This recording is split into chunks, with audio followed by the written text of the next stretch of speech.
Il existe un monde où l'angoisse fait partie du paysage. Un monde où chacun de vos pas vous entraîne toujours plus loin, dans la terreur et l'indicible. Un monde où les créatures les plus inimaginables et les psychopathes les plus cruels sévissent en toute liberté. Un monde où il n'y a aucune règle, aucune loi pour vous empêcher de plonger dans l'horreur la plus totale. Ce monde n'est pas si éloigné du nôtre, et il n'appartient qu'à vous d'en franchir les frontières. Alors si vous aimez avoir peur, n'hésitez plus.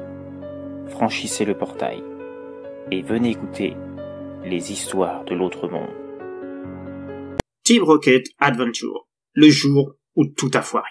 Comment je pourrais bien vous parler de ce jour sans m'énerver sur le rôle actif qu'ont joué ces deux imbéciles de Jesse et James? C'est impossible en fait, vu que tout est de leur faute, et qu'à cause d'eux, le monde a connu l'existence d'un cryptide de plus, et pas des moindres. Dire que tout ça est dû à l'incompétence totale de Jesse et James en matière de manipulation génétique. Mais aussi, quelle idée de ne pas sécuriser les entrées du labo, se trouvait cette machine à l'origine du bordel qui a suivi. J'arrive pas à comprendre que le boss, Giovanni, arrive encore à leur pardonner, leur avoir confié cette mission clé, après tous les échecs dont ils sont la cause. Non mais franchement, à cause d'eux, les Team Magma, Aqua et Galaxy se foutent de notre gueule régulièrement. Vous vous rendez compte que ça fait plus de 20 ans qu'ils courent après le Pikachu de Sacha et ses amis? Et quand on voit le résultat... Mais je m'égare. Je vais plutôt commencer par vous expliquer comment Jesse et James ont permis la création d'une des créatures les plus dangereuses de la planète, en pensant être capables d'utiliser une machine trop complexe pour leur cerveau. Notez que le vrai fautif, c'est James, ce bellâtre qui m'a remplacé auprès de Jesse. Oui, à une époque, c'est moi qui faisais équipe avec Jesse. Et croyez-moi ou non, mais nos missions, c'était autre chose. On n'a jamais connu une seule fois l'échec. À tel point que le boss nous surnommait parfois la Gold Team, c'est pour dire. Je crois même que le boss et Jesse, je sais pas, quand ils se parlaient tous les deux, on voyait bien qu'il n'y avait pas que des rapports de chef à employé, si vous voyez l'image. Ça doit être pour ça qu'ils ferment les yeux sur les catastrophes de mission engendrées par l'autre ahurie de James. S'il n'y avait pas Jesse, il y a déjà longtemps que ce petit con aurait fini dans un volcan ou servi d'expérience. Enfin, bref. Si mon partenariat avec Jesse s'est achevé, c'est parce qu'au cours d'une mission, j'ai perdu une jambe, à cause d'un dispositif sur un explosif défectueux. Entendez par là qu'il m'a sauté à la gueule plutôt qu'il n'était prévu. Enfin, à la jambe. Bon, vous avez compris le truc. Et devinez qui a mis au point le dispositif? Eh ben ouais, ce connard de James, fraîchement arrivé dans la team. Malgré ça, l'explosion ayant atteint ses objectifs et fait beaucoup de dégâts, ça a impressionné le boss. Alors qu'en fait, je suis sûr que James a dû être le premier surpris que sa bombinette ait fonctionné. Résultat, avec une jambe en moins, je devenais has-been au sein de l'organisation. Et le boss devait me trouver un remplaçant aux côtés de sa chérie de Jesse. Si, je vous l'ai dit, c'est évident, vu comment il la traite quand les deux rentrent à nouveau d'une mission qui est encore merdée, il lui fait de grands sourires comme si elle avait tout fait bien. Notez quand même qu'il n'adresse pas un regard à James dans ces moments-là. Vous comprenez pourquoi j'en veux autant à James maintenant. Si j'en suis réduit à jouer les intermédiaires entre les agents et le boss par le biais des services de communication, c'est à cause de cette petite merde à qui je dois la perte de ma jambe et le fait de ne plus pouvoir bosser sur le terrain avec la belle Jessie. Oui, bon, j'avais un gros fait pour elle à l'époque. Mais j'en connais plus d'un dans l'organisation qui se damnerait pour être avec elle, à la place de l'autre incompétent, là. Tout ça parce que c'est le neveu du fils d'un ami du boss. Encore un qui est entré par filiation, alors que c'est une tâche de premier ordre. Sans doute l'autre raison pour laquelle le boss ne s'attarde pas sur l'échec des missions de leur duo, et ce malgré la présence de Miaous, dont l'intelligence dépasse largement celle de James. Mais ça, vous le savez déjà, vous avez vu tous les épisodes de leur aventure. À se demander comment Miaous a pu se laisser convaincre de participer à cette expérience. Bon allez, je me suis assez attardé sur mon passé. Passons à ce qui est à l'origine de ce foirage complet orchestré par James, ayant entraîné Jesse dans son délire de vouloir bien faire, et surtout se faire bien voir par le boss après une succession de catastrophes de missions. D'ailleurs, tout a commencé par un nouvel échec. Bon, vous avez l'habitude, ça s'est passé comme d'hab. James a une idée de merde, que Jesse a approuvée. Miaous a perfectionné le plan, et James, en faisant qu'à sa tête, a modifié le truc à sa sauce, et a tout fait foirer. La mission consistait une fois de plus à s'emparer de Pikachu lors d'une halte de Sacha et son petit groupe dans une clairière. après une nouvelle victoire au sein d'un stade Pokémon. Suivant le plan parfait de Miaous, Jessie s'était déguisée en vendeuse de boissons pour apaiser la fatigue et permettre une meilleure nuit. Elle était placée juste à la sortie du stade et est parvenue à convaincre le groupe d'en acheter chacun une bouteille, pour eux et leurs Pokémon. Jusque-là, ça fonctionnait parfaitement. À la sortie de la ville, vu qu'il était déjà tard, le groupe a décidé de faire une pause près d'un petit bois et a installé son campement. Et ils ont bu les bouteilles avant de se coucher. Après avoir attendu le temps nécessaire pour que le produit fasse effet, et le trio Rocket s'est approché du camp discrètement. Enfin, discrètement. C'est beaucoup dire. James étant aussi discret qu'un hippopotame dans un magasin de porcelaine. Cet abruti, arrivé devant la tente de Sacha, a glissé sur une bouteille laissée au sol par un Pokémon et atterri la tête la première sur la tente. Et c'est là que le groupe s'est aperçu de la connerie légendaire de James. Il avait mal dosé la quantité de produit dans les bouteilles.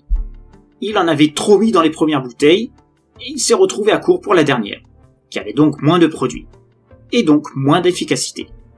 Et devinez qui a hérité de cette bouteille? Bah oui, Sacha. Fallait que ça tombe sur lui, évidemment. Résultat, Sacha a été réveillé par la tente lui tombant dessus et est sorti en trombe. Encore vous, la Team Rocket? Qu'est-ce que vous voulez encore? James a été le premier à parler. Moi, j'ai écouté toute la scène parce que leur micro était resté branché. Oui, on fait comme ça maintenant pour vérifier que James fait tout comme il faut pendant l'émission, selon les ordres du boss. Mais malheureusement, on ne fait qu'entendre. On ne voit pas toutes ces conneries. Mais à ton avis, Sacha, on est là pour te piquer Pikachu. Ah ouais? Eh ben attendez, on va en discuter avec mes amis. Là-dessus, il a crié les noms de ses potes. Mais personne s'est réveillé. Pas même leur Pokémon. Qu'est-ce que vous avez encore fait? Pourquoi personne se réveille? James a continué à parler. Pour faire simple, l'admirable Jessie vous a vendu, sans que vous la reconnaissiez, de jolies bouteilles pleines d'un somnifère très puissant. Oui, et j'ai eu toutes les peines du monde à me retenir de rire en vous donnant les bouteilles, grâce à mon déguisement parfait. James rajouta. Comme toujours, Jessie. Miaous intervint. De toute façon, sans Pikachu et les autres Pokémon, tu ne peux rien faire contre nous. Sacha émit un gros sourire à cet instant.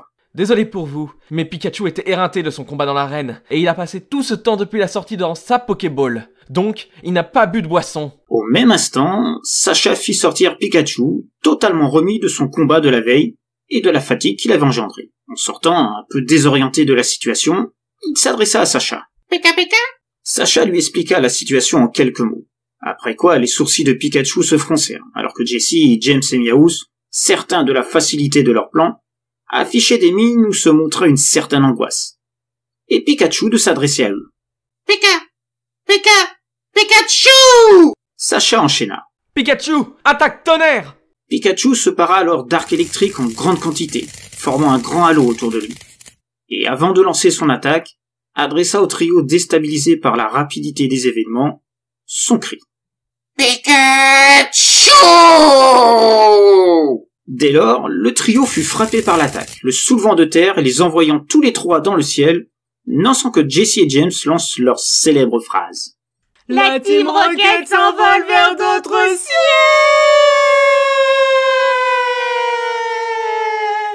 Les trois compères atterrirent à plusieurs kilomètres de là, les cheveux et les poils ébouriffés, à moitié calcinés par l'attaque de Pikachu. Ayant du mal à se relever, Miaous s'adressa à James. Ah, je ne comprends pas. Pour Pikachu, d'accord, il n'a pas bu du produit. Mais pour Sacha, tu as bien mis les mêmes doses pour tous pourtant. À cette phrase, James baissa la tête. Eh bien, il se pourrait que j'ai un peu trop mis dans les premières bouteilles, et du coup, la dernière n'en avait pas la même quantité. Jessie s'approcha et frappa James, pour lui signifier sa colère. Imbécile! Il faut toujours que tu fasses n'importe quoi! Et s'asseyant au sol, l'air désespéré, pendant que James tentait de calmer la bosse qu'elle venait de lui infliger. Et voilà, encore une mission échouée! À croire qu'on est destiné à tout louper! Si seulement on avait un Pokémon plus puissant! Elle s'adressa à Miaous. Dommage que tu ne sois pas plus grand et costaud. Sacha et Pikachu ne pourraient pas nous résister. Se tenant toujours la tête, James répliqua, comme inspiré par la phrase de Jessie. Il y a peut-être un moyen, en utilisant les gènes de Miaous et en se servant de la réplica 3000 du Labo 3. Miaous répondit. Je croyais qu'elle n'était pas au point cette machine, et que le boss songeait à laisser tomber. Oui, J'ai entendu les mêmes rumeurs. Continua Jessie. James renchérit. Je sais, mais ce ne sont que des rumeurs. C'est peut-être simplement que le boss ne veut pas qu'on fasse de super Pokémon. Et gardez ça pour lui? Miaous répondit. Donc, tu suggères de s'introduire dans le labo 3, sans autorisation du boss, de prélever mes gènes, de les introduire dans la machine, alors que nous n'avons tous les trois aucune compétence dans ce domaine, et de créer une sorte de super Miaou avec la machine? C'est bien ça ton plan? Jessie reprit. Un super Miaous qui pourrait donner la pâtée à Sacha et les autres, ça serait génial. Et les autres agents seraient tellement jaloux. James souriait, content que son plan intéresse ses acolytes.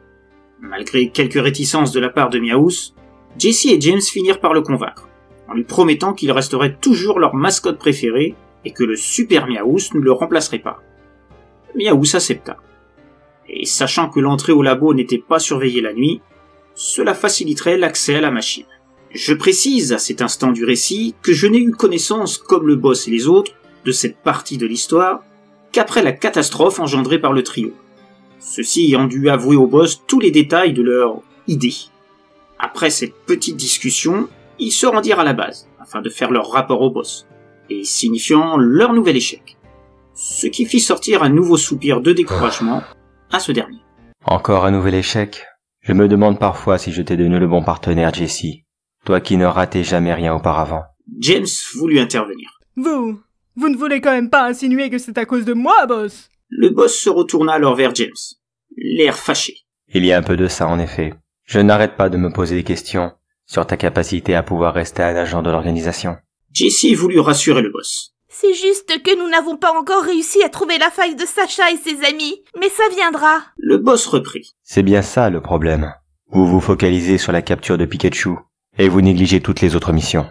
Le plus curieux, c'est que votre pourcentage de réussite est plus élevé dans vos autres missions. Quand le plan vient de moi, et que Miaous ou Jessie le supervise sur le terrain, sans que James n'intervient. Immédiatement, Miaous intervint. Ça devrait bientôt changer. James a un plan d'enfer pour la prochaine mission. Vous devriez être très fiers de lui. Le boss sembla intéressé par les paroles de Miaous. Ah, oui? Tu m'intrigues, Miaous. Hâte de voir ça. Et surtout, à assister à une première réussite de James.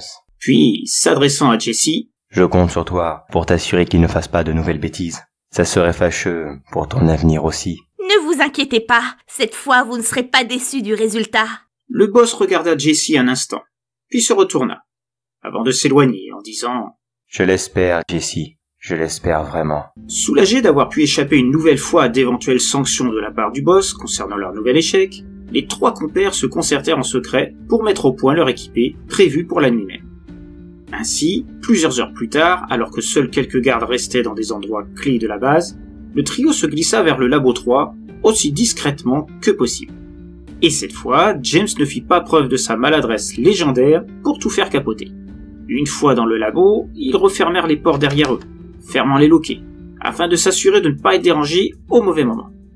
La machine étant située dans une petite salle à part, vers le fond, les lumières ne seraient pas perçues, et ils pourraient s'adonner à leur plan en toute tranquillité. Jessie se chargea de prélever un morceau de chair de Miaous, afin de s'en servir pour créer le futur Super Miaous avec la machine. Pendant ce temps, James se familiarisait avec les commandes de cette dernière, commençant à programmer les modifications apportées au gène de Miaous. La duplication impliquant de placer le modèle original dans une sorte de cloche en verre, collée à l'ordinateur. Jessie se chargea également de placer ce dernier à l'intérieur, avant de refermer la cloche. James venait de finir la programmation, ayant mis au maximum les critères de force, d'agressivité et de résistance à leur future nouvelle créature. Jessie s'approchait. Tu es sûr de ce que tu fais? Je veux dire, comment on va contrôler le Super Miaous par la suite? James souria. Ne t'inquiète pas, la machine intègre un pod de contrôle dans son corps, doté de plusieurs fonctions que j'ai programmées également. J'y ai même mis un sous-programme très fun. Très fun? Oui, une petite musique issue d'un vieux dessin animé que j'adorais quand j'étais gosse. Quand il attaquera, la musique se déclenchera et déclenchera encore plus d'angoisse à ceux qui le poursuivra, quand ceux-ci entendront la mélodie. D'accord, je te fais confiance là-dessus. Puis, rajoutant en montrant un large sourire, j'ai hâte de voir notre Super Miaous. James rajouta. Moi aussi. Ah, autre chose. J'ai changé sa couleur, de façon à ce qu'on fasse bien la différence avec l'espèce de notre Miaous. Celui-ci sera d'un noir opaque, comme s'il venait des enfers. Souriant à cette idée, James obtint l'enthousiasme de Jessie. Puis il s'adressa à nouveau à elle. C'est vrai, il n'y a plus qu'à appuyer sur ce bouton. À toi l'honneur, Jessie. Jessie, toute souriante de cette délicate attention de James de lui laisser le dernier geste menant à la création de leur super Miaous, s'exécuta et pressa le bouton. Immédiatement, la cloche où se trouvait leur Miaous se remplit de fumée, envahissant le corps de ce dernier, le cachant à leur vue quelques secondes. Puis la fumée se dissipa, alors que Miaous avait les yeux fermés, semblant endormi par cette action. Dans le même temps, la petite cavité où Jessie avait placé le morceau de chair fut comme aspirée par une sorte de tronc relié à la cavité, puis s'engouffra dans la gigantesque machine. Des dizaines de bruits se firent alors entendre émanant de celle-ci, signifiant le processus. James et Jessie s'étaient postés à la sortie de la machine, attendant de voir sortir leur super Miaous. Et soudain, il apparut, dans toute sa noirceur, doté de grands yeux blancs, d'une dentition légèrement déformée, composée de centaines de dents acérées, des gants blancs semblant être des continuités de ses bras, remplaçant ses mains. Si sa tête ressemblait bien à celle d'un chat, il était cependant très éloigné de celle de Miaous. Et son corps se composait d'une surface lisse et noire, avec ce qui ressemblait à des nœuds musculaires au niveau des jambes. Jessie et James étaient quelque peu surpris de la forme générale de leur super Miaous, très différent de l'original. Bien plus qu'ils ne l'auraient pensé.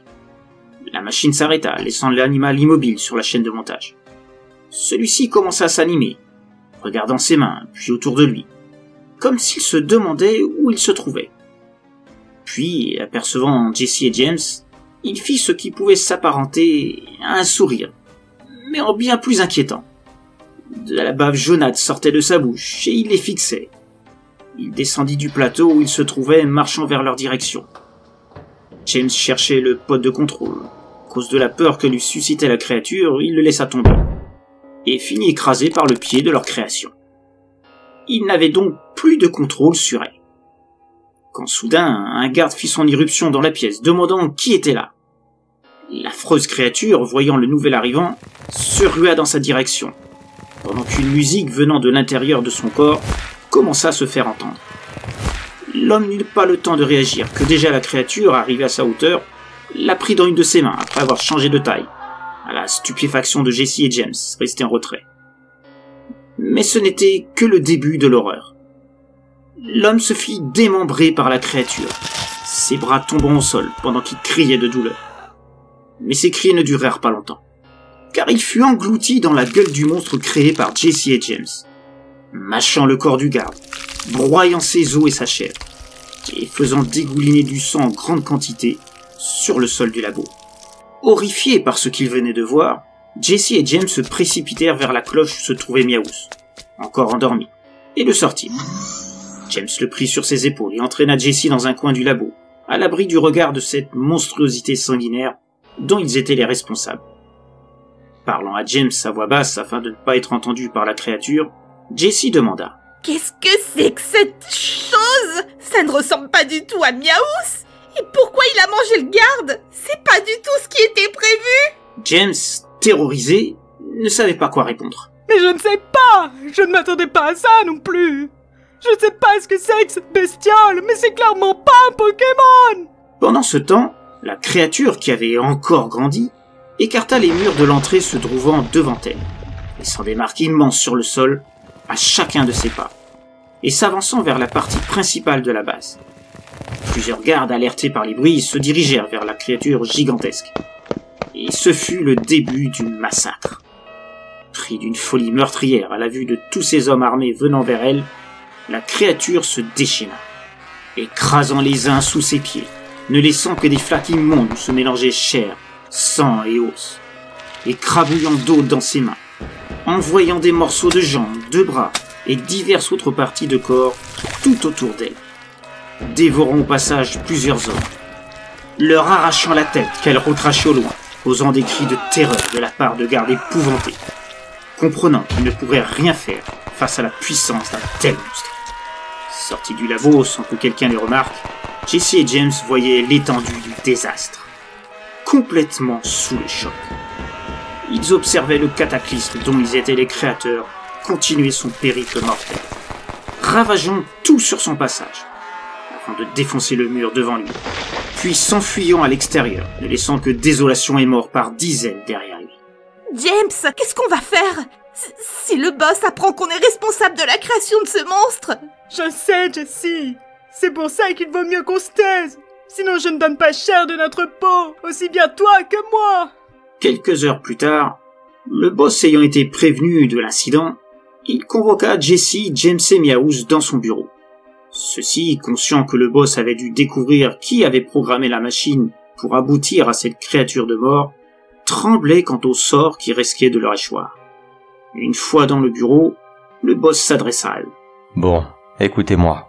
Je ne vais pas faire de longs discours. Je sais que vous avez créé cette bestiole avec la machine. L'ordinateur de programme est doté d'une caméra qui filme tous les utilisateurs qui s'en servent.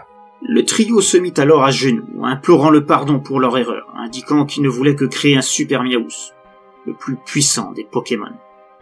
Leur demandant de se relever, le boss continua. Ça, un Pokémon? Vous rigolez?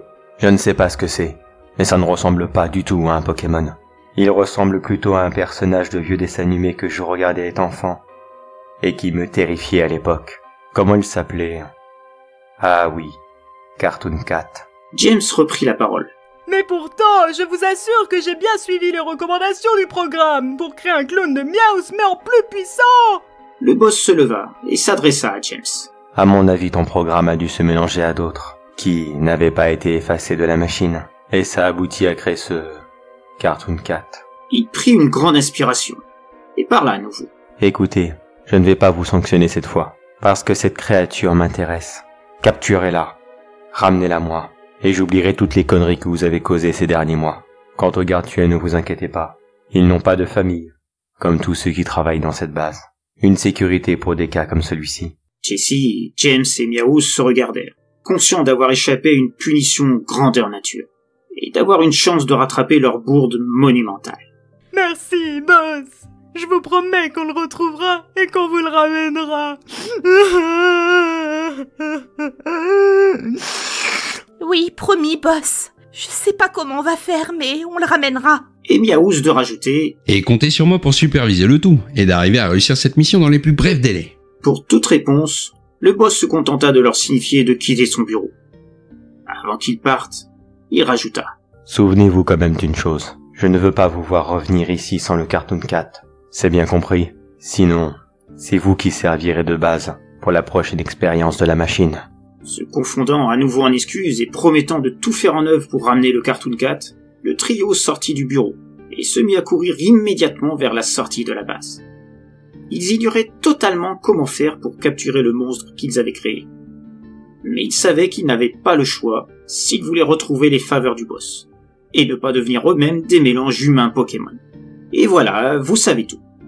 Comment ces trois débiles ont créé le Cartoon Cat, pourquoi il y a cette musique qui se déclenche chaque fois qu'il est prêt à l'attaque, ses capacités de changement de forme et de taille, sa folie sanguinaire, et sa propension à apprécier les grands endroits fermés. Sans doute dû au premier environnement qu'il a vu après sa naissance, à savoir le labo. Vous savez que c'est à cause de la Team Rocket que ce cryptide d'une puissance inimaginable et probablement indestructible a été lâché dans la nature, causant terreur et mort en pagaille. Et moi, je suis chargé de les aider logistiquement, devant leur fournir le matériel demandé à chacune de leurs brillantes idées pour capturer le Cartoon Cat. Du coup, ils ont plus le temps de chasser Pikachu, vous me direz. Ce qui est peut-être pas plus mal. Ça les change d'avoir une mission sérieuse pour une fois.